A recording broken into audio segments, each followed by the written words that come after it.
What if I told you that the Rome you learned about in school, the marble statues, the mighty Caesars, the endless wars, was hiding a secret life, a world of love, scandal, and desire that history tried to erase? From emperors like Nero, who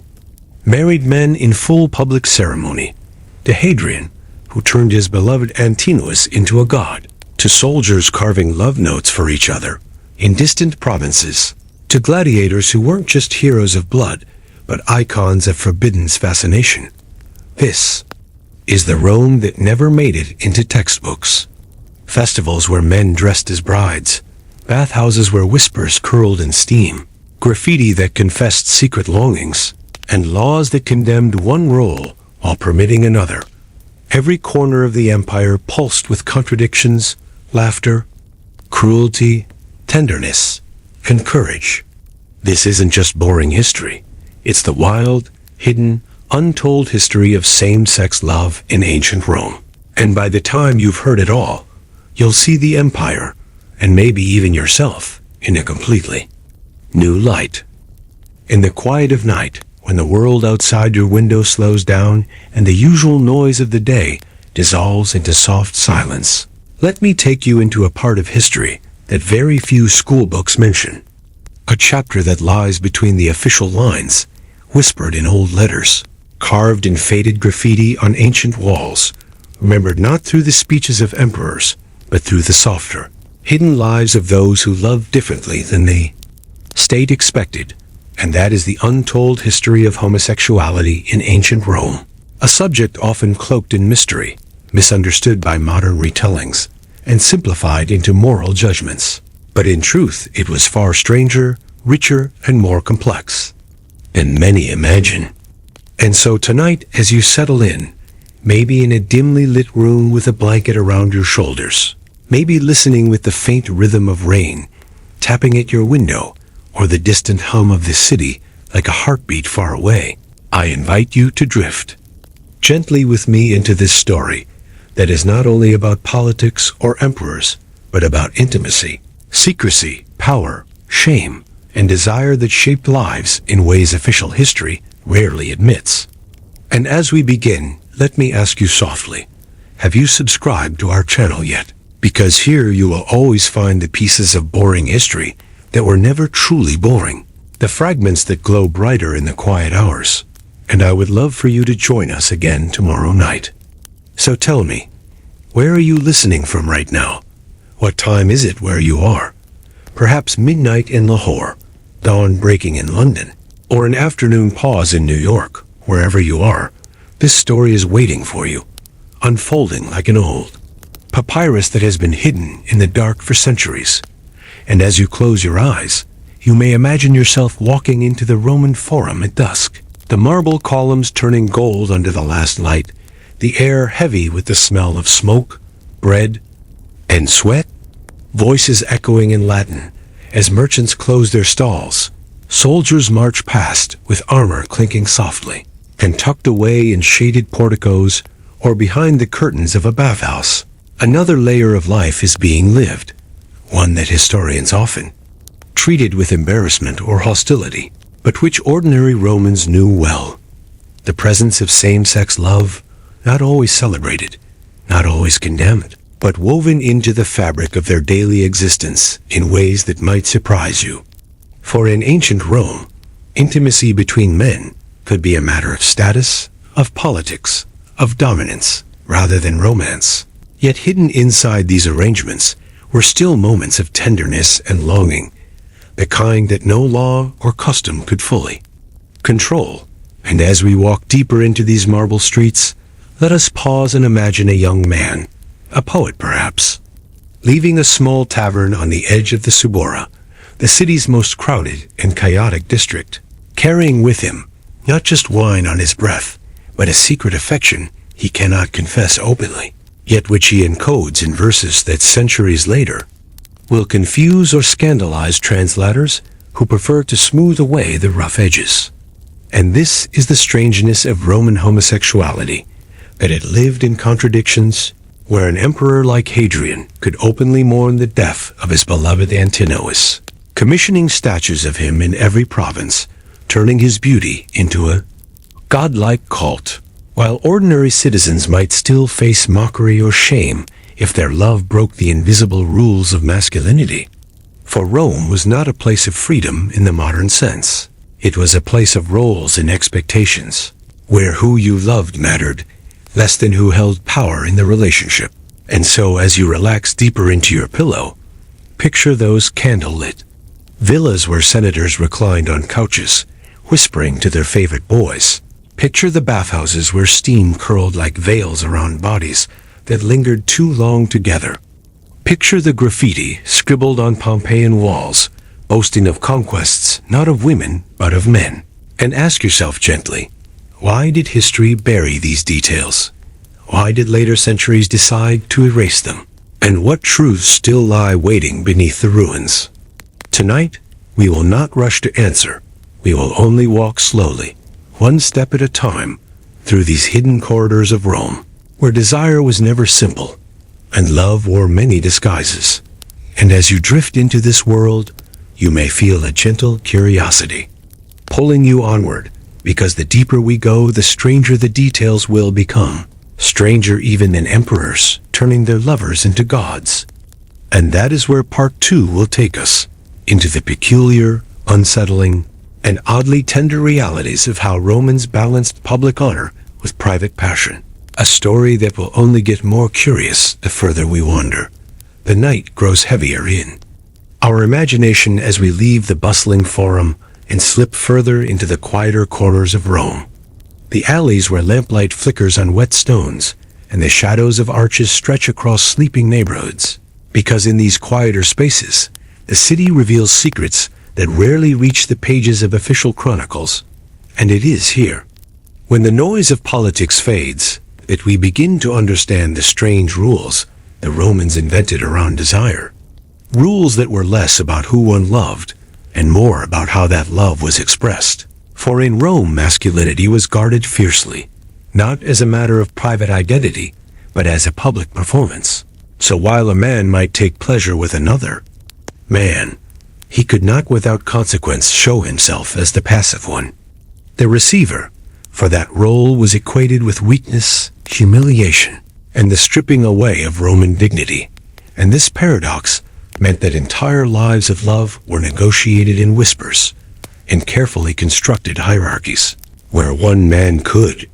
boast of his lovers, yet another could be ridiculed for the same behavior if the balance of power was misperceived. And so as you imagine reclining on a wooden bench near the baths, hearing the chatter of young men inside as they splash water and laugh, you realize that behind those echoes was a constant calculation.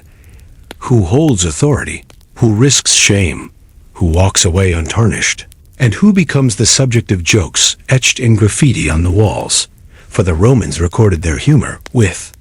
merciless sharpness, scribbling insults like, "So-and-so enjoys being the woman," on walls that still survive in Pompeii. Their casual cruelty preserved like echoes of locker room banter thousands of years later.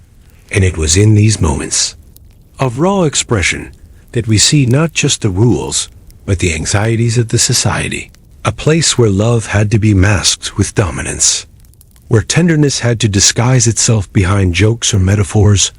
yet still survived despite the effort to hide it. Lingering in the poetry of Catullus, who confessed his obsession with young men in verses that drip with longing, or in the orations of Cicero, who could weaponize accusations of effeminacy against his rivals with the same ease as he discussed law, showing how deeply woven desire and politics were, as if every bedroom could spill into the Senate floor. Imagine then the bathhouses themselves, vast and echoing chambers of steam and stone, where the air smelled of oil and smoke, and where young attendants rubbed the shoulders of senators who sometimes lingered too long in each other's company. And though we may never know the full story of those encounters, fragments survive. A scratched image of two men intertwined in the margins of a wax tablet. A coin minted under Hadrian showing Antinous with divine radiance. A household god statue that seems to smile with an intimacy rarely granted to public religion.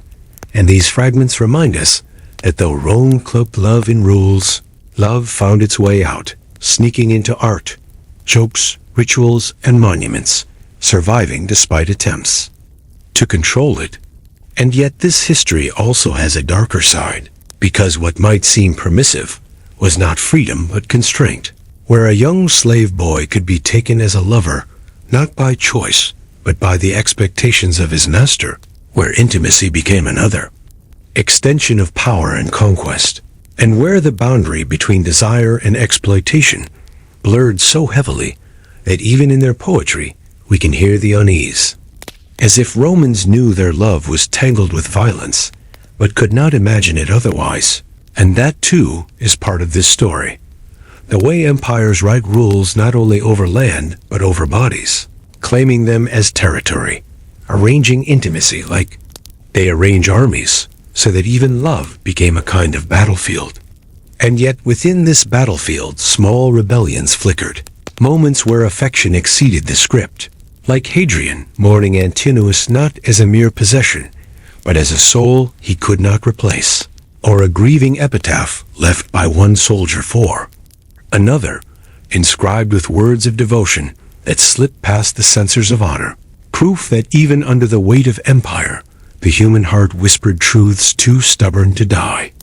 And so as you rest deeper into this story, imagine the strange silence of walking through Pompeii at night, past the frozen frescoes of lovers on the walls, past the beds where laughter once echoed, and realize that these ruins carry not just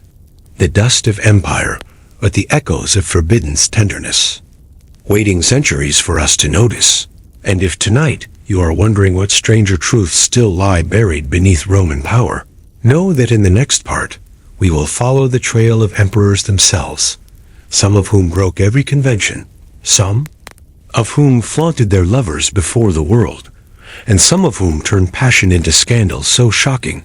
that even their enemies hesitated to repeat it. And it is there, in the chambers of the powerful, that this untold history grows darker and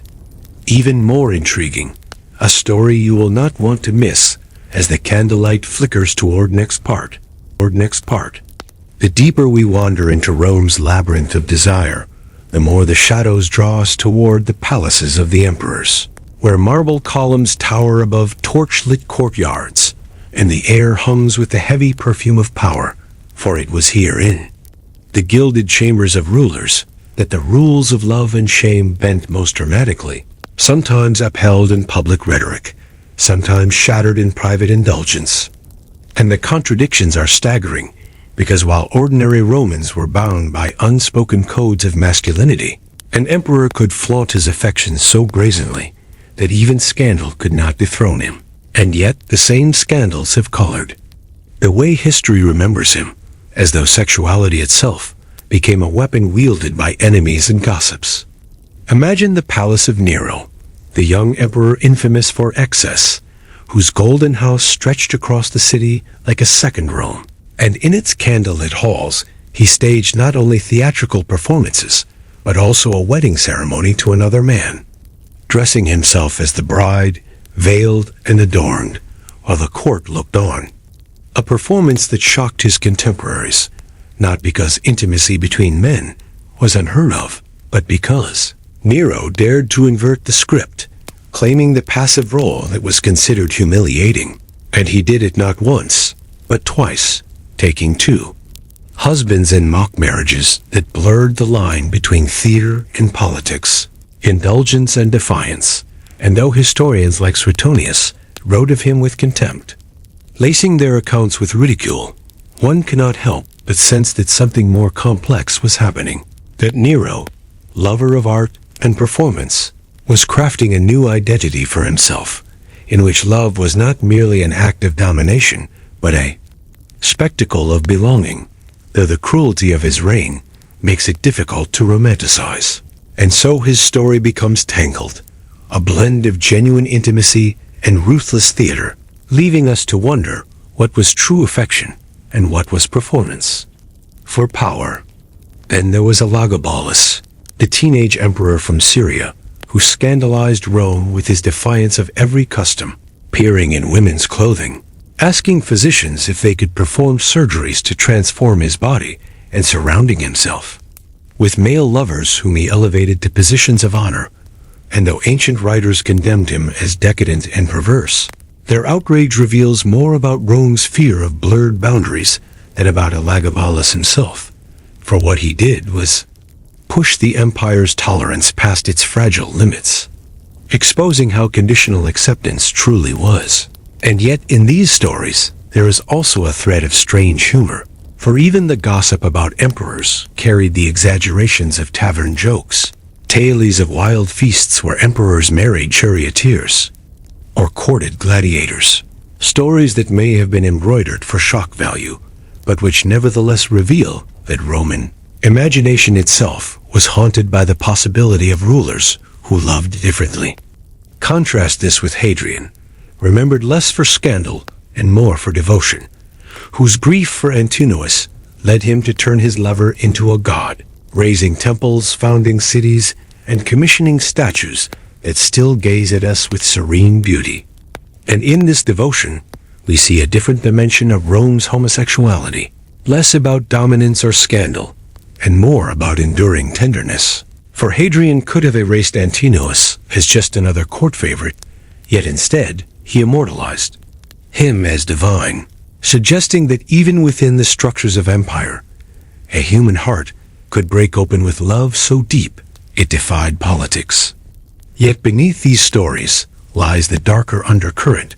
that intimacy was never free of power. For while emperors could elevate their favorites, others were trapped by circumstance, slaves whose bodies were never their own, young captives taken as spoils of war,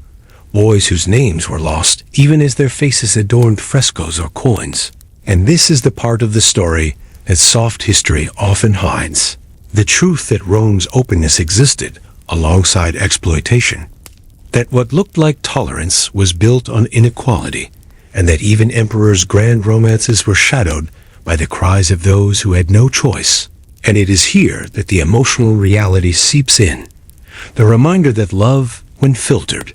through empire, could become both a sanctuary and a prison, a joy and a wound all at once.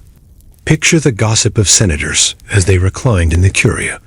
whispering about which emperor was rumored to prefer which lovers, laughing with the same sharpness as the graffiti of Pompeii,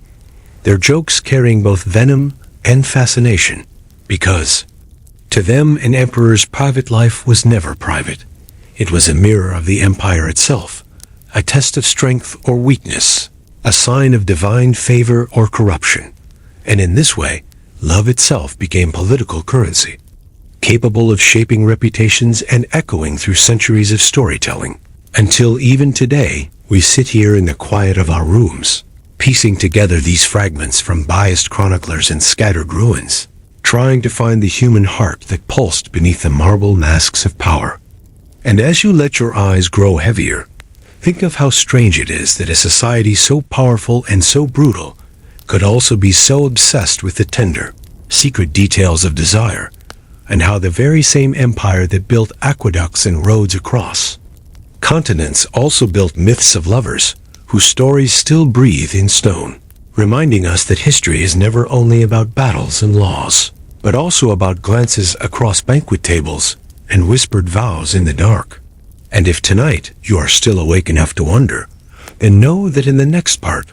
we will move away from palaces and scandals to explore the streets again, to see how soldiers, gladiators, and ordinary men and women navigated these strange rules of love, and how their lives added their own hidden verses to this untold history. Verses that wait now for us to uncover in part 4. And so we step away from the gleaming palaces and their echoing scandals, drifting instead into the streets and barracks, into the ordinary veins of the Roman world where everyday men and women carried their own quiet complexities of desire. Because the history of homosexuality in Rome was never only about emperors in marble halls, but also about soldiers huddled together under tents in cold provinces, gladiators waiting in shadowed cells before combat, merchants in crowded taverns, and women whose affections for one another were recorded only in the margins of poetry or in the scrawled graffiti of Pompeii, their stories flickering faintly but insistently like candles nearly lost to time. Imagine now the Roman legion camp at night, rows of leather tents glowing faintly with firelight, armor stacked neatly near bedrolls, and the murmurs of men who marched together by day, now softening into conversations about home, about longing, about the bodies lying only inches away from them. And though the Roman army officially frowned on certain forms of intimacy, the closeness of military life made boundaries porous, because when men slept shoulder to shoulder through winters in Germania or deserts in Syria, bonds were not only of comradeship, but often of touch. Gestures so small they might never be written down, but so real they survived in quiet inscriptions on gravestones left by one soldier for another, speaking of loyalty and affection that surpassed the simple duties of war. And here too humor wove itself into survival, for soldiers were known to carve crude drawings on walls of forts, sometimes mocking their comrades with suggestive jokes, sometimes boasting of encounters, a strange mixture of ridicule and acknowledgement. That reveals how desire seeped into even the most disciplined of institutions, tolerated when cloaked as jest, but present nonetheless. And from the ranks of gladiators, the story grows darker still, for these men, enslaved and forced into bloodsport, often became objects of erotic fascination, their scars and muscles transforming them into figures of both terror and desire. And wealthy Romans were known to take gladiators as lovers or brag about such affairs, while at the same time mocking others for the same, revealing once again the strange double standards of Roman culture, where intimacy was not condemned outright, but reconfigured through lenses of power and honor. And in the graffiti of Pompeii, we find traces of women too, scribbled verses hinting at female-female affection, though always less frequently recorded, because male writers dominated the narrative. And yet their existence cannot be denied, for satirists occasionally mocked women for abandoning men to embrace other women, treating it as both scandal and curiosity. And in these rare glimpses, we feel the heartbeat of lives that were lived on the edge of silence, half visible, yet enduring. And what is most unusual here is how Rome did not think in the categories we use today, for they had no words that map cleanly onto modern identities like gay or straight, but instead conceived of desire through roles, through acts, through questions of who dominated and who yielded. And thus, even in the daily life of common citizens, there existed a constant negotiation, a balancing of appearances. And sometimes these negotiations were recorded in ways so intimate they almost feel intrusive, like the short epitaphs that describe one man as the sweet companion of another, or the scratched heart shapes drawn onto walls by anonymous hands who perhaps never intended their messages to survive for millennia. And yet, woven through these stories is also pain, for many of these relationships were bound up in slavery, in inequality, in dynamics where choice was blurred or absent, reminding us that while Rome seemed permissive compared to later ages, its tolerance was never free, and behind every tender inscription may have been a chain. Behind every whispered verse, a silence enforced by fear. And as you breathe deeper into the stillness of tonight, you can almost hear the voices of those countless nameless people, ordinary Romans, whose lives of love did not fit into the official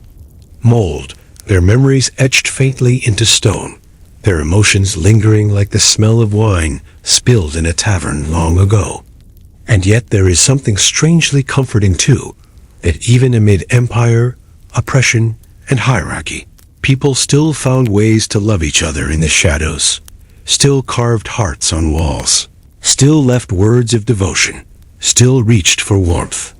On cold nights, and if you listen closely to this story, you will feel how desire, no matter how constrained, finds its way into history like water through cracks, soft and unstoppable. And now, as your eyelids grow heavier, know that in the next part, we will wander even deeper into this underworld of Roman intimacy, into the temples and cults where sexuality and the sacred intertwined, where rituals blurred with desire, and where the boundaries of love, power, and worship dissolved into mysteries that still puzzle historians, waiting for us as the story of Rome unfolds further. Our path now carries us beyond the barracks and streets into the dimly lit sanctuaries, where marble gods gaze down with unblinking eyes and incense curled like ghosts in the air. Because here in the temples and cults of the empire, sexuality and the sacred often intertwined in ways both bewildering and deeply human, weaving together rituals, desires, and acts that later centuries would erase or condemn, but which to Romans were another thread in the tapestry of life. Imagine yourself stepping into a temple at twilight, the smell of burning resins heavy in your lungs, the flicker of lamps casting shadows across statues draped in garlands, the murmur of prayers mixed with the faint sound of flutes. And in these spaces, rituals were not always about purity, but about contact, transformation, and sometimes even transgression, because the gods themselves were imagined as beings who crossed boundaries. Jupiter taking on countless forms, Venus embodying every shade of love, and Dionysus, imported from Greece, but beloved in Rome, representing ecstasy, frenzy, and liberation from rules, a god around whom men and women danced in drunken processions, where distinctions of gender and role blurred in the swirl of music and wine.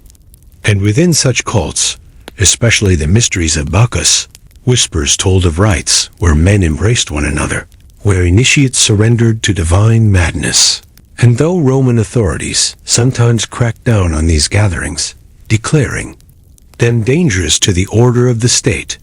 the very need to suppress them reveals how potent and unsettling they were, how much they challenged the rigid roles that society tried to enforce.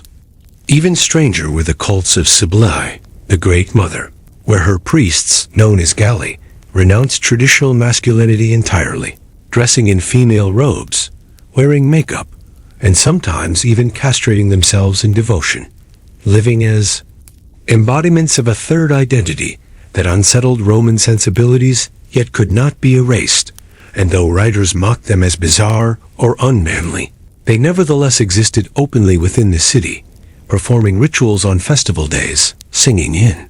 high voices as they beat drums, their very presence a reminder that Rome was never as monolithic as later histories made it seem.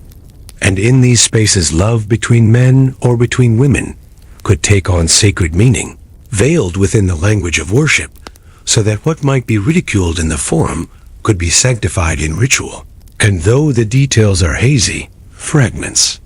of poetry and inscriptions hint at ceremonies where devotees bound themselves together in vows that echoed both marriage and sacrifice, suggesting that the divine was sometimes seen not as a barrier to forbidden love, but as its shelter. Yet as always in Rome, there was a shadow, for just as temples could protect, they could also be used to control, and accusations of deviant rituals were hurled against political enemies as tools of slander, so that the line between sacred love and scandalous rumor blurred until we can hardly tell which was truth and which was weapon. But either way, the presence of these cults shows us something vital, that in Rome, sexuality was not only a private matter or a joke scratched in a bathhouse, it was also a bridge to the divine, a way to touch the gods, a way to dissolve the ordinary boundaries of self. And here the curiosity deepens, because the Romans themselves seemed both fascinated and terrified by these crossings, drawn to ecstasy but fearful of chaos, willing to tolerate what could be contained, yet quick to condemn what overflowed. A pattern that echoes eerily with how later civilizations treated sexuality, at once drawn to it and repelled, at once longing for freedom and clinging to rules. And as you breathe slowly, imagining the flicker of oil lamps fading in the temple, you can almost hear the drums of the Galli and the chants of Bacchic devotees, a sound both strange and hypnotic, and you might wonder what it felt like to live in a city where on one street corner men laughed at bawdy graffiti, while on another street men dressed as women offered themselves to the gods in ritual. both realities coexisting in the same empire. And it is this coexistence that makes Rome's story so unsettling and so beautiful, because it reminds us that history is never simple, never clean, always tangled, always contradictory, and within those contradictions lie the truths most worth listening to. So as your eyelids grow heavier, prepare to follow the story further, because in the next part, we will leave the temples and step into the world of art and literature, where poets, playwrights, and satirists captured these hidden desires with both tenderness and cruelty,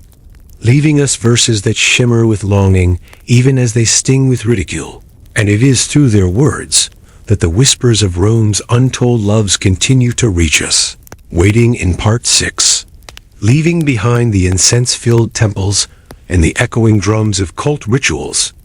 we drift now into the quieter but equally revealing world of Roman art and literature, where the passions, anxieties, and contradictions of same-sex love were etched in words, carved in stone, and painted on walls, where desire could not be spoken.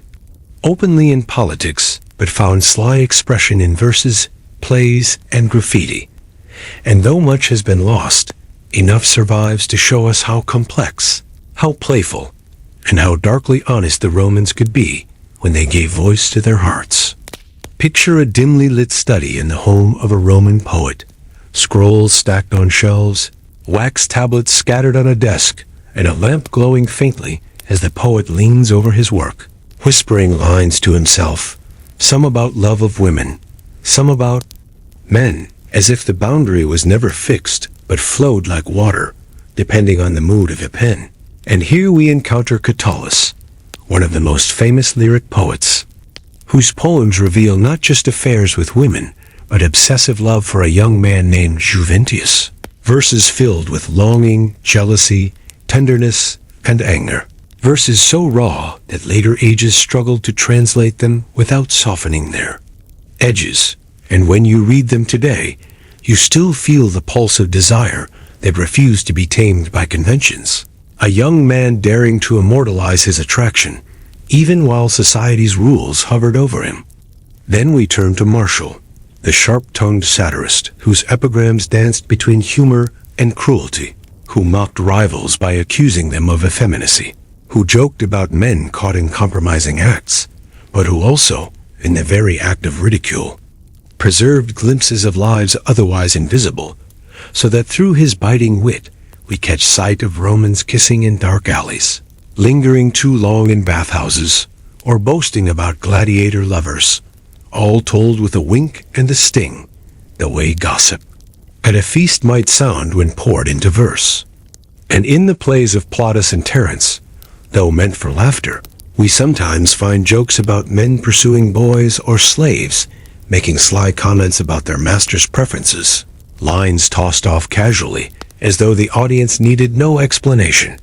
For everyone knew such things happened, and this casualness itself tells us something important, that even if mocked, same-sex love was a visible part of the world, woven into humor, satire, and everyday chatter. Then we glance at the walls of Pompeii, where graffiti written by anonymous hands immortalizes the secret voice of the ordinary citizen. Some inscriptions boasting of male lovers, some crudely insulting, some shockingly tender, like a line where one man declares his devotion to another as eternal as stone, a whisper of affection scratched into a city that would soon be buried by ash, yet still speaks to us centuries later, showing us that love, even when hidden, sought any surface on which to write itself. And in visual art too, we find fragments, frescoes from villas where men embrace, carvings on cups or lamps showing playful erotic scenes, small details overlooked by grand historians, but telling us that desire appeared not only in private, but in the decorations of daily life, subtle reminders that intimacy was never absent from the Roman imagination. But literature was also a weapon, and many poets used accusations of playing the woman as slander. For in Rome to admit affection was one thing, but to admit passivity was another, and so we see how tenderness was constantly wrapped in ridicule, how poems could both celebrate and shame, how the same society that preserved love in verse also buried it in mockery, a contradiction that feels strangely modern, as though Rome itself was split between laughter and longing. And in the midst of these contradictions stands the unusual figure of Juvenal, railing against men who married other men in mock ceremonies, mocking effeminate husbands, his outrage dripping with exaggeration, and yet in his anger, he provides us with some of the most vivid descriptions of same-sex unions, unwilling to admit their legitimacy, but unable to deny their existence, thus inadvertently preserving their memory. And as you lie back tonight, hearing these echoes, you may sense the strange duality of Rome's literature, that it both concealed and revealed, ridiculed and remembered, mocked and immortalized, a mirror of human contradiction, where love was both shame and poetry, both insult and devotion. And perhaps the most moving detail of all is that these verses, jokes, and scribbles were not written for us. They were not meant to endure. They were simply the raw expressions of people living in their own time. Yet somehow they survived, like voices carried on the wind, reminding us that even when society tries to silence certain loves, the lovers themselves find ways to write, to laugh, to whisper on walls. And now, as your breath slows, know that in the next part, we will leave the poets and satirists behind and turn instead to the private spaces of Roman households, where intimacy shaped marriages, where slaves and masters blurred boundaries, and where desire crept into the domestic sphere in ways both hidden and haunting, waiting for us quietly as the poets fade into silence and the graffiti of Pompeii dissolves back into its walls. Our path carries us now into the most intimate and guarded spaces of Rome, into the households where families dined beneath painted ceilings, where slaves carried wine through courtyards, where the laughter of children mixed with the whispered tensions of adults, because it is here, in the private rooms of villas and insulae, that we see how the quiet complexities of desire seeped into daily domestic life, often hidden behind masks of marriage, often disguised as loyalty or duty, but never absent. And if you close your eyes, you can picture the atrium of a wealthy Roman home, the marble floor glistening from the splash of the central fountain, the household gods standing watch in their little shrine, the couches arranged for dining, and moving among them are not only wives and husbands, but also young slaves, attendants, freedmen, and guests whose roles in the web of affection and intimacy were far more complicated than the surface suggested. For in Rome, marriage was not built on love, but on alliance, on contracts, on the duty to produce heirs. And so even within households that looked respectable to the world outside, the currents of hidden desire often ran elsewhere. A senator might spend his evenings at banquets with his male favorites, while his wife was left to preside over the household. A wealthy matron might form emotional bonds with her female companions, whispered about by satirists as scandalous, and slaves, powerless to refuse, might become unwilling participants in their master's desires, blurring the line between intimacy and exploitation so thoroughly that it is difficult for us to see clearly through the fragments left behind. Yet in the laughter of banquets and the gossip of servants, we hear hints of these dynamics, with jokes about masters doting on their cupbearers, with satirical jabs at wives who prefer the company of women, with rumors of wealthy matrons visiting the baths in disguise, seeking the thrill of encounters away from their strict domestic roles. And even though these stories were often told with mockery, they show us that Rome's domestic sphere was not untouched by the wider spectrum of desire, but was instead its hidden stage. Imagine the triclinium, the dining room, where guests reclined on couches while musicians played softly, and as wine flowed, the line between formality and intimacy blurred. A glance exchanged between a master and a young attendant, a joke whispered, that carried more meaning than the words suggested. And though official history reduces these evenings to politics and patronage, the atmosphere was heavy with unspoken tensions, with desires never recorded, but still alive in the very architecture of those homes. And in the more modest apartments of the insulae, where families crowded into small rooms, life was even closer, with shared walls, shared beds, shared silences that gave little privacy, and in such spaces intimacy took on different forms, perhaps more hidden, perhaps more fleeting, but no less real. And graffiti left in stairwells suggests that even here, in the humblest quarters, men and women carved their affections, often using crude words, but always leaving a mark, as though love insisted on leaving evidence even in the poorest stone. What is strange and worth noting is how Rome's moralists often pretended that the household was the fortress of virtue, yet their own writings betray how much they feared what went on behind closed doors, warning against the corrupting influence of slaves, railing against women's friendships, inventing rumors of orgiastic banquets. And though we must take their exaggerations with caution, the very fact that they worried tells us how fragile the boundary between order and desire really was. And here too lies the emotional truth, that within these domestic walls, countless untold stories unfolded, some of devotion and tenderness, others of pain and silence. And while we will never know the names of most who live them, we can feel their presence in the quiet spaces of history, like echoes lingering in the corners of rooms long abandoned. And perhaps the strangest detail of all is that even in death, these household dynamics sometimes revealed themselves, as tomb inscriptions occasionally preserved the names of companions, married side by side, men with men, women with women described, in language that hints at more than friendship,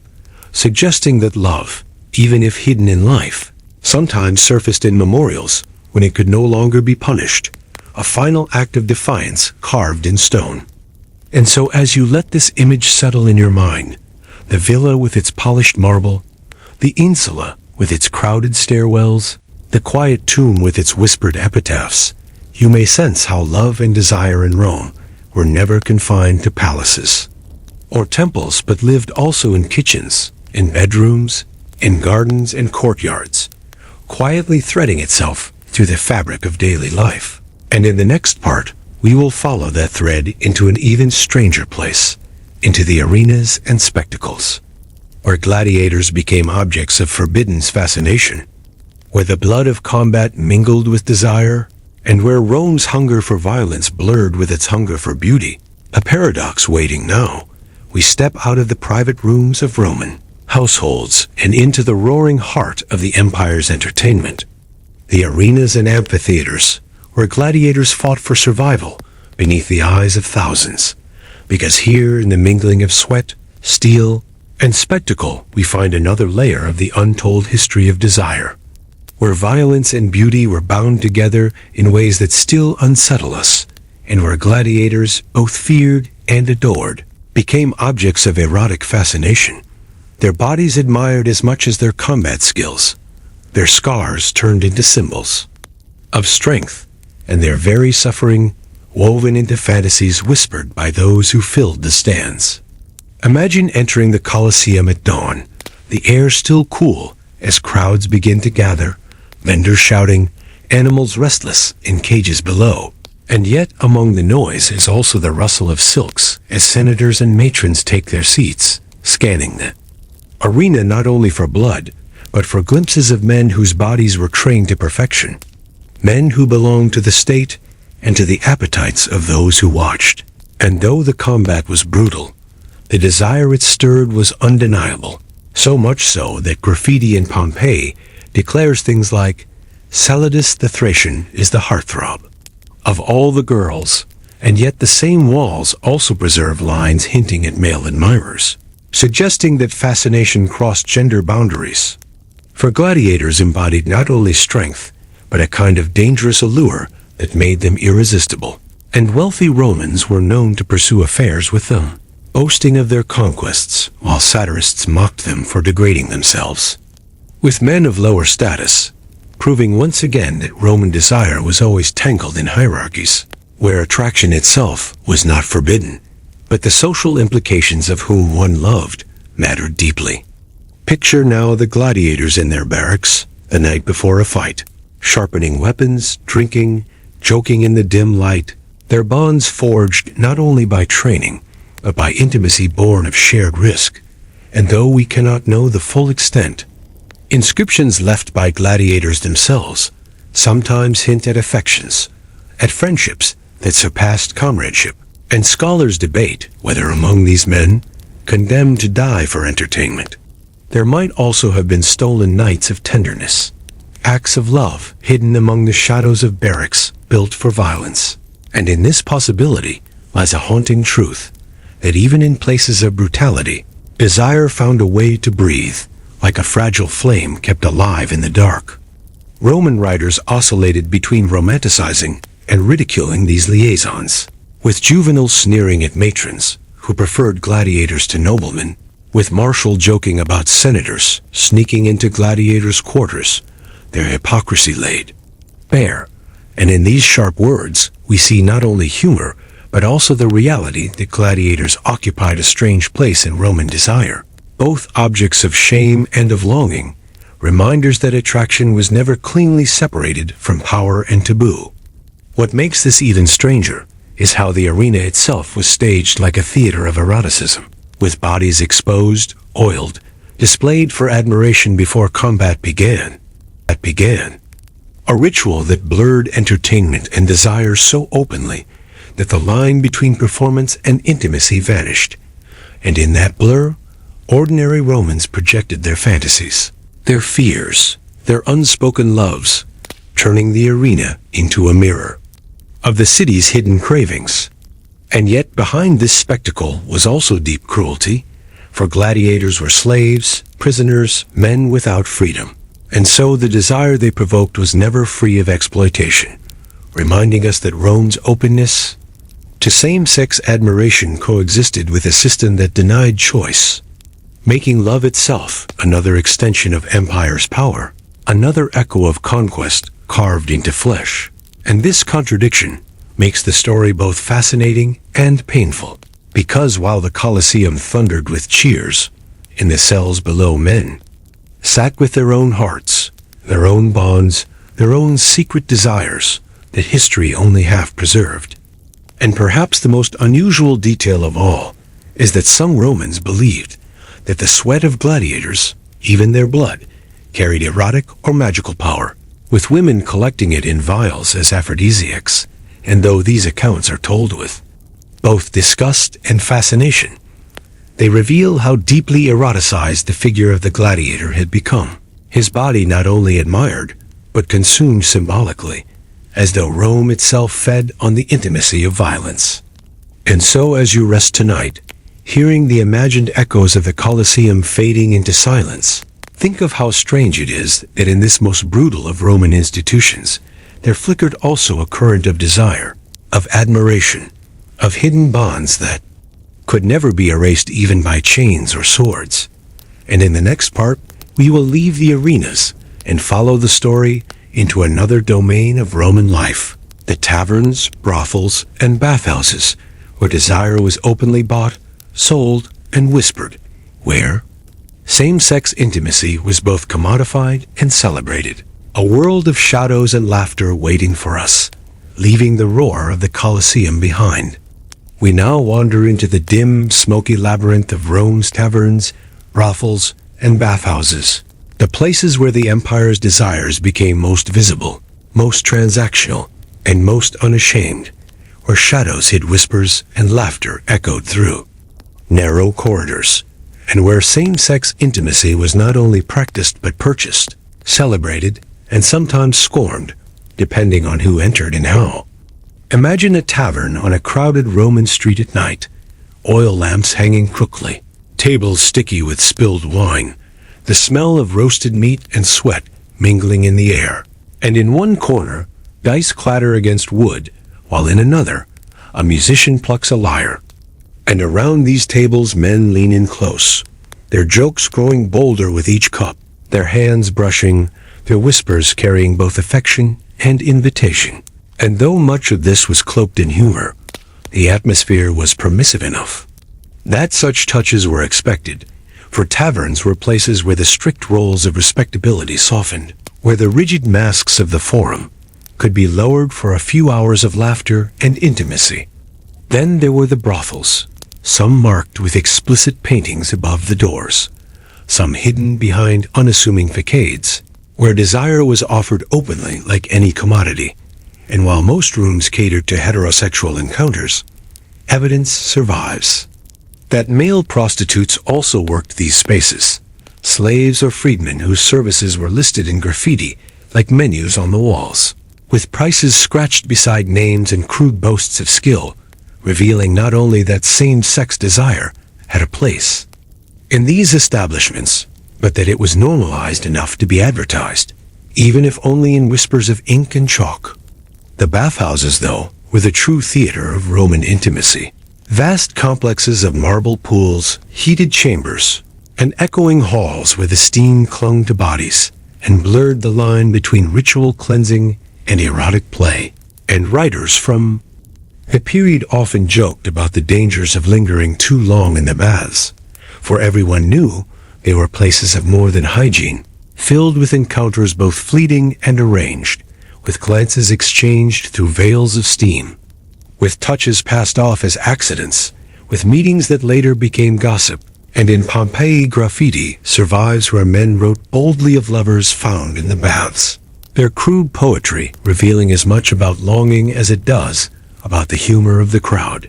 And yet, as always, Rome layered this openness with contradictions. For while desire in these places was tolerated, those who were seen as passive or too open about their role could be mocked mercilessly,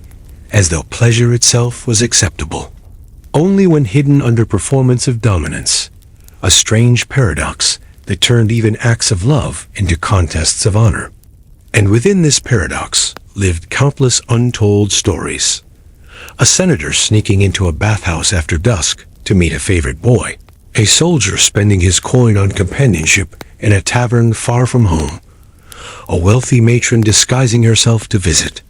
a brothel rumored to harbor women who loved women. Each story a fragment we can only imagine, but which graffiti, jokes, and fragments of law hint at, reminding us that even when silence was demanded,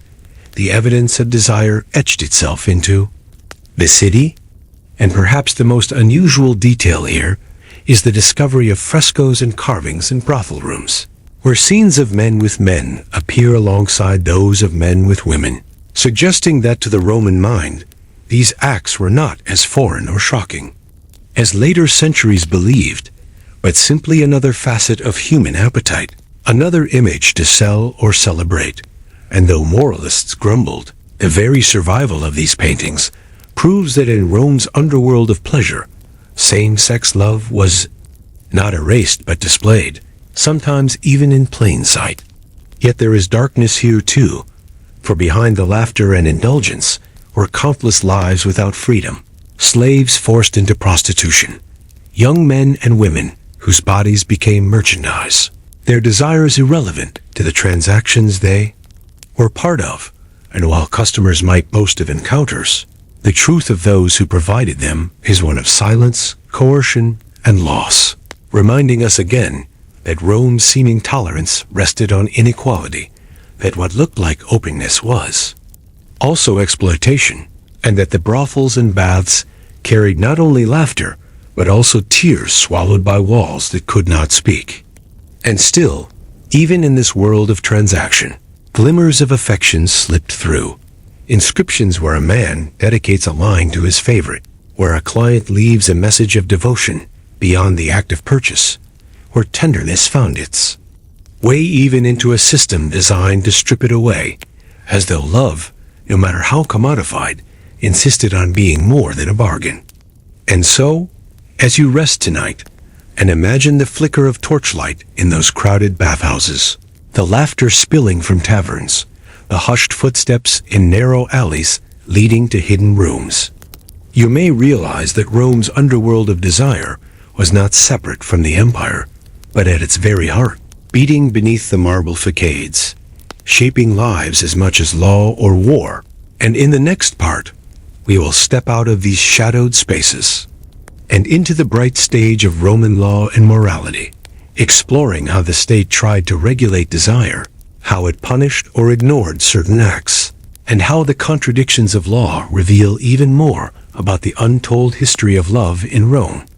A history waiting quietly. The flicker of torchlight fades now as we leave behind the smoky taverns and the echoing laughter of bathhouses, stepping instead into the colder, more rigid world of Roman law and morality, a world where marble tablets carried decrees and senators debated codes, where the state attempted to draw lines around desire, to regulate what could not truly be contained. And though much of Roman same-sex intimacy was tolerated in practice, the laws and moral writings that survive reveal the tension between indulgence and control, a tension that makes Rome's story so haunting because it was not freedom nor outright repression, but a constant negotiation between what people did and what the state pretended to forbid. Imagine a forum at dawn, the marble still cool, scribes unrolling scrolls as magistrates read edicts aloud, and among the long lists of crimes and punishments, we sometimes glimpse references to what Romans called stuprum, illicit sexual conduct. A term so broad could cover everything from adultery to relationships deemed inappropriate. And within this category, same-sex acts could fall, not because they were inherently banned, but because they crossed social boundaries, because they involved citizens of unequal status, or because they inverted the expected roles of masculinity, or because they brought public scandal to what was meant to be private. And this ambiguity meant that the law was not a blanket prohibition, but a tool wielded selectively, punishing some while ignoring others. The lex scantinia, a shadowy law whose exact wording is lost, but which appears again and again in fragments of writings, was said to punish men who took passive roles in same-sex relations, a strange marker of Rome's obsession with role rather than gender, for a man could penetrate another without fear, but to be penetrated was treated as shameful, punishable, a loss of dignity that the law inscribed into stone. And yet historians note that the law was rarely enforced, trotted out more as a weapon of political accusation than as a consistent practice, a reminder that laws themselves were often less about justice and more about reputation, another form of gossip in official dress. Cicero, ever the sharp tongue of Roman politics, invoked the lex scantinia against rivals, suggesting they had been condemned under it, not to uphold virtue, but to stain reputations. And in this we see how same-sex desire was not only lived, but also used, turned into a tool for mockery, another arrow in the arsenal of Roman rhetoric. And still, beneath these legalities, life went on, with men and women continuing their affairs, with emperors defying the very laws they were meant to embody, showing how the gulf between written morality and lived experience was wide enough to swallow entire lives. But laws were not the only attempt to control desire, for moralists wrote endless treatises, warning against softness, against effeminacy, urging men to guard their dignity like armor. And these writings, dripping with anxiety, reveal how fragile Roman masculinity truly was, how much effort it took to maintain the illusion of control. And in their very obsession with condemning same-sex intimacy, they inadvertently preserved evidence of how widespread it was, for no one rails so loudly against what does not exist. And yet, for all their words, Rome itself never codified a universal ban, never created a singular doctrine against same-sex love, leaving space in which desire continued to move, sometimes mocked, sometimes punished, but never erased. And this contradiction is perhaps the strangest detail of all, that in a society often painted as permissive, there were still those who lived in fear of ridicule, who hid their tenderness beneath masks, who measured each gesture against the risk of becoming a joke or a charge in court. And so even as laws were rarely enforced, the weight of shame could act as its own punishment, shaping lives more powerfully than tablets of marble ever could. And yet, within this darkness, small rebellions flickered. Inscriptions where men proudly named their lovers, epitaphs that defied convention, poets who dared to weave affection into verses, all acts that pushed back against silence, carving out a space for love, even in a world that tried to confine it. And as you let your breath slow tonight, imagine the paradox of Rome itself, a city where the law could condemn a man for his role in bed, while the same city erected statues of Antinous beside the gods, a city where senators mocked effeminacy, even as they lingered in the baths, a city that built entire legal systems, yet could never quite decide what to do with the oldest human truth that love and desire move where they will. And so, as you rest into the quiet, know that in the next part, we will shift from the marble courts back to the people themselves, to the hidden communities and friendships that grew in the shadows of Rome, networks of affection and solidarity that show us how, even in the face of ridicule and law, love created its own small worlds of belonging, waiting for us. As we drift further into this untold story, away from the formal language of courts and the sharp accusations of senators, we find ourselves in the quieter spaces that never made it into law codes or history books, the hidden communities and friendships where love and solidarity quietly flourished beneath the noise of empire, where men and women found ways to carve belonging out of a society that demanded masks, where whispers and gestures created networks as strong as any written contract. And though little evidence survives, what we glimpse through fragments of letters, tombs, and jokes suggests a vast web of affection humming silently through the streets of Rome. Imagine walking through a crowded marketplace at dusk, the air rich with spices, fish, and the metallic tang of coins changing hands. And amid the chaos, two young men exchange a glance across a stall, one of them slipping a folded wax tablet into the other's hand with the speed of a thief. And in that tablet, a verse is scratched, clumsy perhaps, but filled with longing. And later that night by lamplight, it will be read in secret, the words carrying more weight than any Senate decree. For here in the shadows, the bonds of desire became personal, not political. Friendships, too, became sanctuaries, especially in schools where boys trained in rhetoric or philosophy, where mentorships often carried undertones of intimacy, sometimes mocked by satirists, sometimes celebrated by poets, but in either case, showing that affection between men was expected enough to be joked about, yet real enough to be cherished. And though the line between friendship and love is blurred in these fragments, the very blur tells us how fluid the boundaries were, how Romans themselves may not have drawn such stark divisions as we do now. Among soldiers, too, bonds of loyalty often slipped into affection. And though graffiti teases us with crude jokes about who preferred whose company on campaign, behind the humor lies the reality of men surviving together, sharing tents, meals and nights, building connections that outlived battles. And in some rare epitaphs, one soldier dedicates his stone to another, not as comrade, but as beloved, using words of devotion that echo down centuries with a tenderness that no ridicule could erase. Women, though more silenced in the record, also created their own networks, their friendships sometimes twisted by writers into rumors of scandal. But glimpses survive of female companionships that were mocked precisely because they existed. For satire thrives only on what people already recognize, and so the whispers of matrons with their female companions or freedwomen who chose one another hint at entire, hidden communities of women whose loves were lived behind curtains, away from the gaze of male writers, yet no less real for their invisibility. Perhaps the most unusual detail comes from epitaphs that record pairs of women buried together, their lives described with terms of deep affection, suggesting that even if society lacked language for their love, they created it anyway, inscribing eternity into stone, a quiet defiance more powerful than satire or law. In these networks, humor itself became a shield, with friends making jokes that disguised affection, with poets cloaking love in riddles, with graffiti turning longing into laughter. And yet beneath the masks lay solidarity, a recognition that,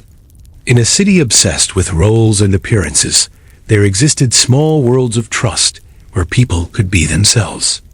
And here, too, is the emotional truth, that even in an empire of conquest, brutality, and hierarchy, ordinary people found one another, loved one another, supported one another, building tiny havens of intimacy in the midst of marble and dust. And these havens, though hidden, are perhaps the most human part of Rome's story, reminding us that history is not only written in decrees and battles, but in the quiet warmth of companionship, in the hand reaching across a crowded street, in the verses exchanged on wax tablets, in the laughter that lingers long after the jokes fade. And so, as your eyelids grow heavier, imagine Rome not only as an empire of laws and armies, but also as an empire of hidden glances and secret bonds. And know that in the next part, we will step back into the public eye to explore how Rome's obsession with reputation, honor, and ridicule shaped these loves further, how public gossip became as powerful as law, and how the theater of mockery preserved truths it meant to erase. Waiting for us. From the quiet intimacy of hidden friendships and secret bonds, we step now back into the blinding glare of public life, into the bustling forums, the crowded theaters,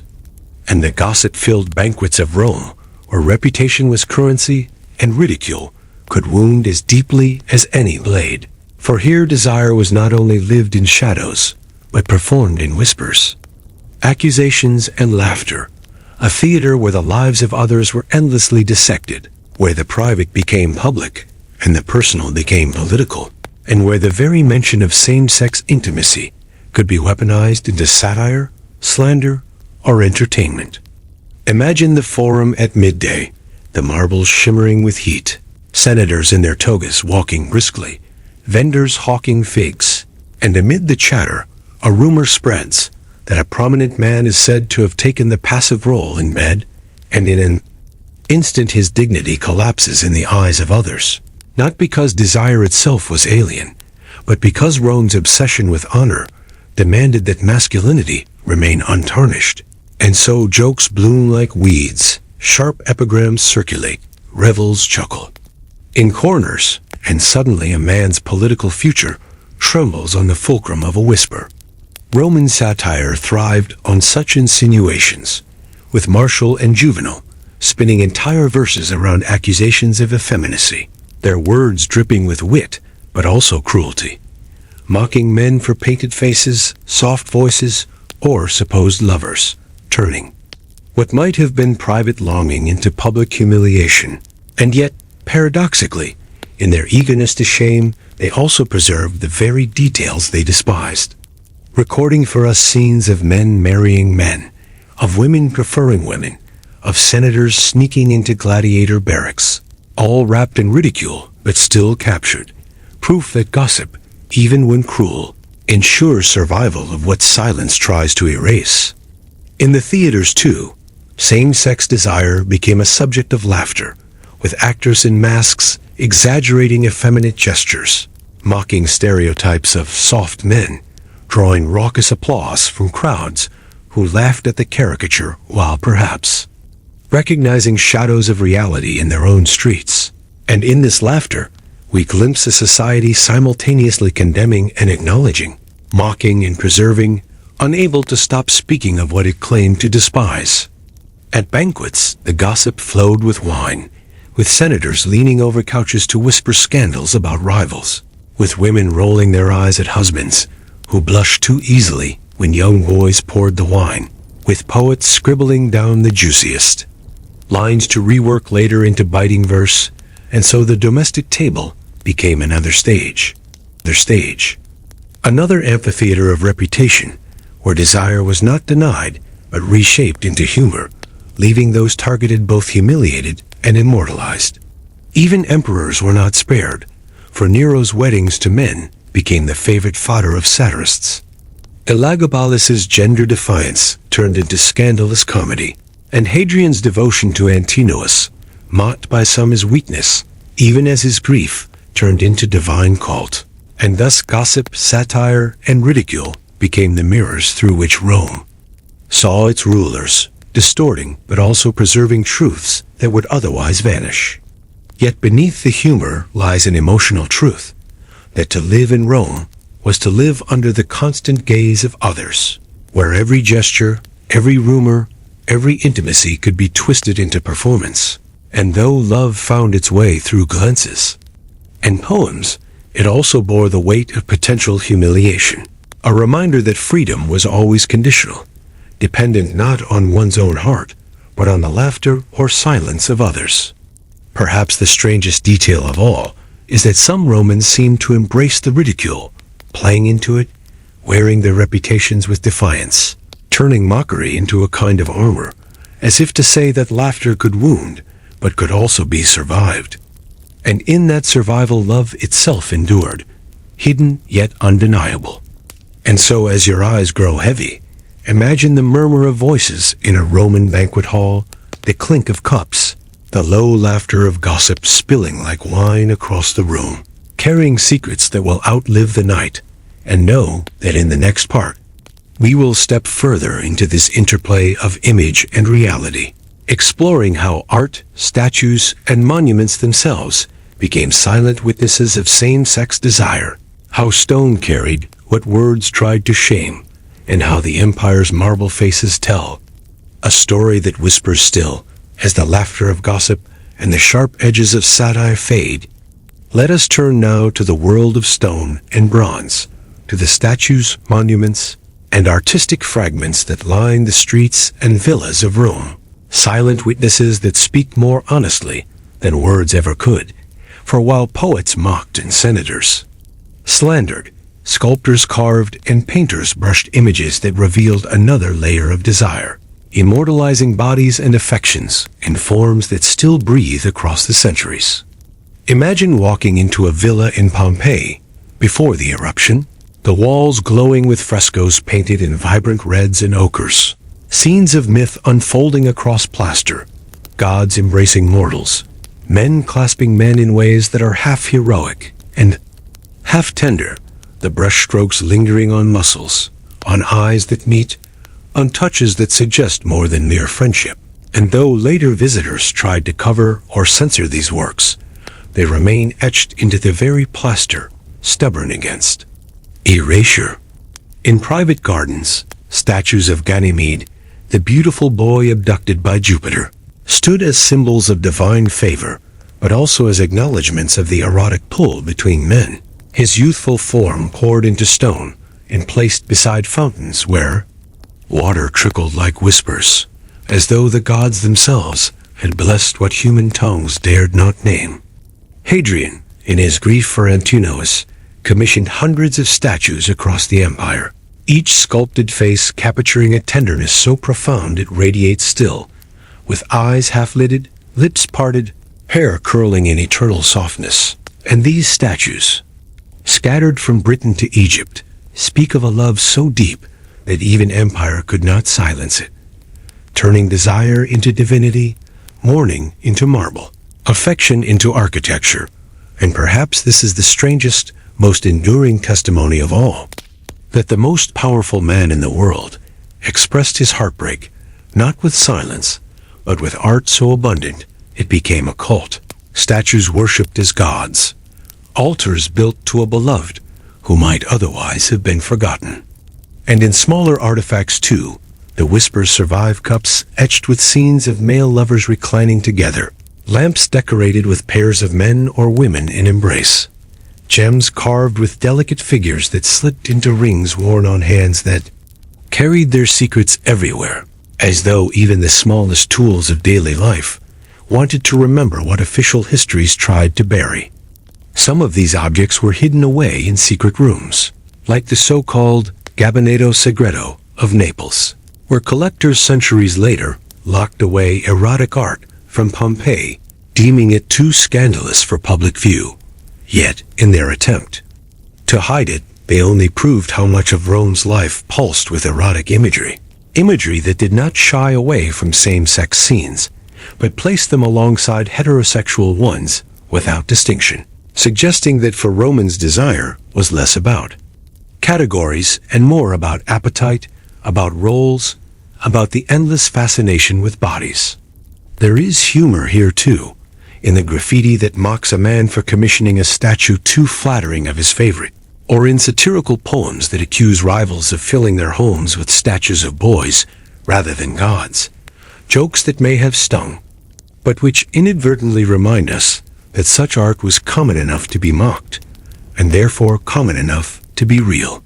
Yet beneath the humor lies the quiet emotional truth that in stone and paint, Romans recorded what they could not always say aloud, embedding love into temples, into walls, into the very spaces of daily life, so that even when poets erased, when laws condemned, when gossip humiliated, the marble kept its silence, refusing to let memory vanish. And so, as you drift deeper into this story, imagine wandering at twilight through a ruined villa, frescoes still faintly glowing on the walls, statues standing with broken faces, yet somehow still alive, their beauty softened by time but not erased. And feel how the stones themselves carry affection, longing, and love across centuries, as if whispering to us in the language of silence. And in the next part, we will step away from statues and artifacts into the realm of philosophy and thought, where Roman thinkers grappled with the nature of desire, some condemning, some excusing, some reimagining it as part of virtue or vice. And in their arguments, we will hear another voice of this untold history, one that reveals how even in reason and rhetoric, love between men and women haunted the Roman mind. Waiting for us, as the marble statues fade into twilight and the frescoes on Pompeii's walls dim in our imagination, we move now into the quieter, but no less revealing world of Roman philosophy and intellectual thought, where men in cloaks gathered, in shaded porticos or private libraries, unrolling scrolls and debating endlessly about virtue, passion, and the nature of desire, trying to make sense of what people lived every day, trying to fit the untamable currents of love into neat categories, of reason, and yet always betraying in their words how haunted they were by the very desires they pretended to master. Imagine a philosopher sitting beneath the colonnade of a villa on the Palatine Hill, the evening sun throwing long shadows across the marble, his students listening as he lectures about the dangers of indulgence, warning that true Roman manhood must be disciplined, must conquer not only nations but passions. And in his words, we hear the echo of Stoic teachings, of Seneca writing that lust of any kind is a chain, that the wise man should rise above it, yet even as he condemns, his words circle obsessively around the very acts he would erase, naming them, describing them, giving them form, ensuring their survival. Cicero, though more politician than philosopher, wrote in similar tones, ridiculing his opponents by hinting at their same-sex encounters, yet revealing in his venom that such accusations had meaning only because everyone understood them, because everyone knew they existed, because desire was as much a part of Rome as roads and aqueducts. Then there was Plutarch, writing later under Roman rule, but steeped in Greek tradition, who mused on the bonds of love between men, sometimes praising them as noble if tied to virtue, sometimes condemning them if tied to indulgence, a contradiction. That reveals how slippery the subject was even for minds trained to carve the world into logic. Perhaps most curious of all were the Epicureans, who taught that pleasure was the highest good. That tranquility came not from repression but from balance. And though their enemies accused them of orgies, their actual teachings were gentler, suggesting that love, even same-sex love, could be natural, so long as it did not enslave the mind. And in these softer voices, we hear not condemnation but acceptance, not outrage but understanding, rare and fragile, yet still present in the cacophony of moralists. The Roman obsession with role who penetrated, who received filtered even into philosophy, with debates about whether true masculinity could survive yielding, with arguments that stretched into absurdities, philosophers insisting that even in love one must preserve hierarchy, revealing how desperately they clung to their illusions of control. And yet, hidden in their contradictions, we find unexpected tenderness, moments where philosophers slip into metaphors of friendship, of souls joined, of bonds deeper than flesh, and though they did not name it, we feel that what they described could just as easily be same-sex love as any other, cloaked in the language of virtue to shield it from ridicule. There is humor here too, for some philosophers mocked their rivals as hypocrites, railing against indulgence in the day while sneaking into bathhouses at night. And though these jokes were meant as slander, they remind us how porous the line was between theory and practice, how even the guardians of virtue were not immune to the very desires they condemned. And yet beneath the humor lies an emotional truth, that philosophy itself was an attempt to wrestle with the uncontainable, to control with words what could not be controlled in life. And in their failure to agree, in their endless contradictions, they reveal that love was always stronger than logic, always slipping out of categories, always refusing to be defined. And perhaps that is why their words still fascinate us, not because they solve the riddle of desire, but because they prove how desire confounded even the greatest minds. And so, as you breathe deeply and let your body grow heavy with rest, imagine the murmur of voices in those shaded porticos, the rustle of scrolls, the scratching of pens on wax tablets, men arguing late into the night about the boundaries of love, never realizing that their very arguments would one day serve as evidence of what they tried to hide. And know that in the next part, we will leave these intellectual debates and descend once more into the streets to explore how Rome's festivals, carnivals, and public celebrations opened windows into desire, how drunken revelry and masked processions allowed freedoms forbidden on ordinary days, turning the city itself into a theater of hidden love, waiting for us from the hushed corridors of philosophy and the scratching of styluses on wax tablets. We drift now into the streets of Rome alive, with music, color, and laughter, into the festivals and public celebrations, where the boundaries of daily life blurred, where masks and wine loosened the rules of honor, and where desire, usually hidden in whispers, spilled into the open with a freedom that shocked moralists but delighted crowds, because in these fleeting days, the empire itself seemed to turn upside down, and in the chaos, we glimpse another piece of the untold history of same-sex love. Imagine the festival of Saturnalia in December, when households reversed their roles, slaves feasted like masters, and masters served them. Gifts were exchanged, gambling was allowed, and the city pulsed with noise and mischief. And in this carnival atmosphere, men and women slipped into disguises. Lovers could meet under the cover of masks, and the laughter of reversal allowed desires to peek out that were otherwise chained in silence. For if a senator could don a cap and serve wine to his slave, who was to say that he might not also slip into gestures of affection normally forbidden? Gestures passed off as festival madness, but remembered in secret with tenderness. There was also the Floralia, festival of flowers in April, famous for its unrestrained performances in theaters, where prostitutes danced on stage, shedding garments, where actors mocked respectable citizens by imitating their vices, and where audiences laughed and jeered with abandon. And in this atmosphere of indulgence, the boundaries of sexuality dissolved. Same-sex embraces staged as comedy, but carrying the thrill of visibility. Glances exchanged in the crowd under the pretense of festival play, but carrying meaning beyond the joke. Even in the grand processions of Bacchic rites, though often condemned as dangerous by authorities, the mingling of men and men, women and women in ecstatic dances, allowed glimpses of lives rarely acknowledged. And though the Senate tried more than once to curb the Bacchanalia, declaring it subversive, the very attempt to ban it proved how powerful its release was. how much it unsettled the guardians of order. And in that unsettling lies our evidence that festivals open doors that ordinary days slammed shut.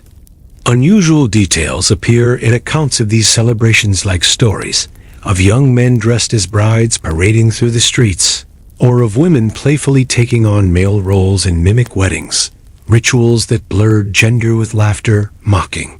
conventions while secretly exploring the possibility of something beyond them. And though satirists treated these as jokes, the fact they were repeated tells us how often such performances occurred, how eagerly crowds responded, and how festivals gave Rome's people a taste of freedom, even if brief.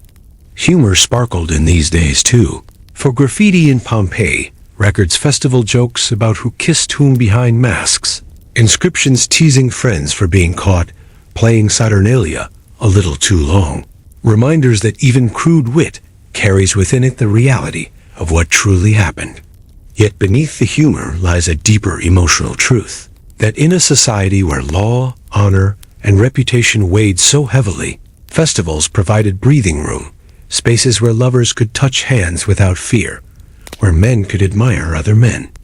without scorn, where women could laugh with one another in ways otherwise suspicious, where the rigid walls of Roman morality bent under the intoxication of celebration. And in those brief days of freedom, hearts found space to breathe. Perhaps most haunting are the stories of couples who used festivals to disguise their affection as play, turning the chaos into cover, using the crowd's distraction as their sanctuary, carving out moments that were theirs alone, moments as fleeting as fireworks, but as unforgettable as love itself. And though history rarely preserved their names, the festivals preserved their possibility, keeping alive the memory of a Rome that was not only empire and law, but also masks and laughter, intimacy hidden in plain sight. And so, as your eyelids grow heavier, imagine wandering through the streets during Saturnalia, torches blazing, dice clattering, masks grinning, the sound of flutes echoing into the night, and in that carnival atmosphere, sense the presence of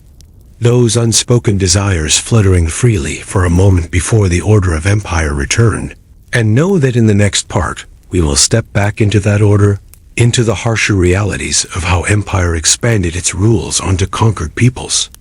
how Roman sexuality collided with local traditions, and how same-sex love was reshaped at the edges of empire. Waiting for us, as the laughter of Saturnalia fades, and the streets of Rome settle once more into their ordinary rhythm. Our story carries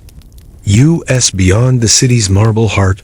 and out into the vast provinces of empire, to the edges of the Roman world where its legions marched, its governors ruled, and its laws collided with local traditions. For it was here, in the meeting of cultures, that Roman understandings of desire mixed, clashed, and sometimes transformed, revealing another layer of this untold history. Imagine standing on the windswept frontier of Britannia, a Roman fort perched against the gray sky, soldiers from Italy mingling with locals whose customs had long predated the eagle's shadow. And here same-sex practices already existed in tribal rituals and warrior bonds, sometimes aligning with Roman attitudes, sometimes defying them, creating spaces where Roman soldiers might find companions, not only among themselves, but also among the people they ruled, their intimacies blurring the boundary between conqueror and conquered. In the East, in provinces like Syria and Egypt, traditions of sacred same-sex love ran deep, carried from older civilizations, and Rome absorbed as much as it resisted. For while senators in the Forum might sneer at the softness of the East, in practice Roman elites often adopted local customs, visiting temples where gods were worshipped through ecstatic dances, taking lovers who embodied traditions older than Rome itself. And though satirists mocked them for corruption, the reality was that empire could never fully impose its codes, instead bending and adapting in ways that reveal how porous its borders truly were. One unusual detail comes from inscriptions in Asia Minor, where local tombs celebrate pairs of men as companions without ridicule, suggesting that outside the rigid theater of Rome itself, the stigma was less harsh, and Roman citizens living there may have found freedoms unavailable in the capital, their love less constrained by gossip, their epitaphs carved with affection rather than shame. Yet empire also meant exploitation, for wherever Rome went it carried slavery, conquest, and domination, and in these provinces same-sex intimacy often unfolded in the same cruel patterns as at home, with Roman masters claiming the bodies of local captives, their desire entangled with violence, their affection shadowed by ownership. And this darker truth reminds us that the empire's tolerance was never equality, that even love was filtered through conquest, another reflection of who had power and who did not. Still, amidst the violence, there were also strange crossings of culture, like stories of Roman soldiers adopting local rituals of brotherhood, swearing oaths of loyalty that blurred into vows of love, or of Eastern cults introducing Romans too. Ways of seeing gender and desire more fluidly than the rigid categories that the Forum allowed. And in these moments, we glimpse how love itself traveled across roads and seas, carried in the hearts of soldiers, merchants, and slaves, weaving a tapestry of intimacy larger than Rome could control. Humor surfaces even here, in the complaints of Roman moralists who sneered at their young men returned from Greece, too enamored with philosophers and too distracted by gymnasia, or in the satirical grumblings that Roman governors in the provinces spent more time with their local favorites than with their duties. Jokes that may have been exaggerated, but which reveal a truth that empire not only spread Roman laws, but also absorbed foreign loves, turning its rulers into participants in customs they mocked. And perhaps the most haunting thought is that in distant provinces, far from the scrutiny of Rome, lives of same-sex devotion may have unfolded with more freedom, more sincerity than in the capital itself, their traces faint but enduring in inscriptions, in whispered traditions, in fragments of art that blend Roman and local styles. And so as you rest tonight, imagine the empire not only as legions marching and governors ruling, but also as hearts reaching across cultures, as soldiers writing secret verses to companions in strange lands, as lovers burying each other far from home, their epitaphs blending Latin with local tongues. And know that in the next part, we will return once more to the heart of Rome, to explore how these provincial influences and contradictions echoed back into the capital, reshaping its imagination, its art, and its fears, leaving us with a city that was always more diverse and more complicated than its laws admitted. A story that continues as the winds of the provinces settle behind us and the voices of distant lands fade into memory. We return once more to the heart of Rome itself, to the capital that was not only the seat of power, but also a mirror reflecting back all the influences it absorbed from the edges of empire. For Rome was never a closed world, but a sponge, drinking in the customs, loves, and fears of the peoples. It ruled, and these echoes shaped the city's imagination in ways both subtle and striking. Imagine the bustling streets of Rome in the reign of Hadrian, merchants from Syria selling silks in the markets, Greek philosophers debating in the porticos, Egyptian priests parading sacred animals through the streets, and within this endless swirl of cultures came also new ways of thinking about desire, so that the capital itself became a mosaic of influences, where Roman rules of masculinity clashed with Greek admiration of male beauty, where Eastern cults with their gender-fluid priests unsettled traditionalists, and where provincial practices like commemorating same-sex companions in tombs slowly seeped into the Roman consciousness. One unusual detail survives in the form of imported art statues of Ganymede, beloved of Zeus, proliferating in Roman homes, a Greek myth taken up eagerly by Romans, who saw in it both divine sanction and a playful excuse for their own affections. And though Roman moralists grumbled about Greek softness, their very complaints prove how widespread such images became, decorating villas, gardens, and even public fountains, silent symbols of a love Rome claimed to scorn, but could not stop admiring. Returning soldiers brought back not only foreign trinkets, but also foreign lovers, local companions who became part of Roman households. Their presence whispered about, but not erased, and through them Rome's private spaces were reshaped, its stories of desire enriched by accents and traditions from beyond its walls. And here too gossip took hold, for satirists loved to mock senators who returned from the East, more enamored with boys in gymnasia than with Roman discipline, painting them as corrupted by foreign indulgence. Yet the venom of such jokes only reveals that it was happening often enough to sting, that Rome's elite were as curious as they were critical, as indulgent as they were indignant. Even philosophy shifted, with Stoic debates laced with warnings about Eastern effeminacy, proof that the anxieties of empire ran deeper than politics, that at its core, Rome feared not only losing provinces, but also losing its rigid sense of self in the face of softer, stranger loves it could neither forbid nor fully embrace. There is humor here too, in the absurdity of senators denouncing Greek influence even as they decorated their villas with Greek statues of beautiful youths, in matrons mocking their husbands for sneering at foreign corruption, while secretly keeping imported lovers of their own. Contradictions so sharp they almost seem like comedy. Yet this comedy reveals the tension of a city always at war with itself, always pretending to uphold tradition, while living 1,000 little betrayals of its own rules. And yet beneath the laughter and contradictions lies the deeper truth, that Rome's diversity made it impossible to silence love, that the influx of new rituals, new myths, new ways of seeing gender and desire only widened the space for lives otherwise erased. And though moralists complained, the reality was that Rome's imagination was forever altered, so that its very heart carried the contradictions of its empire. Marble statues of Antinous gazing serenely, Syrian priests singing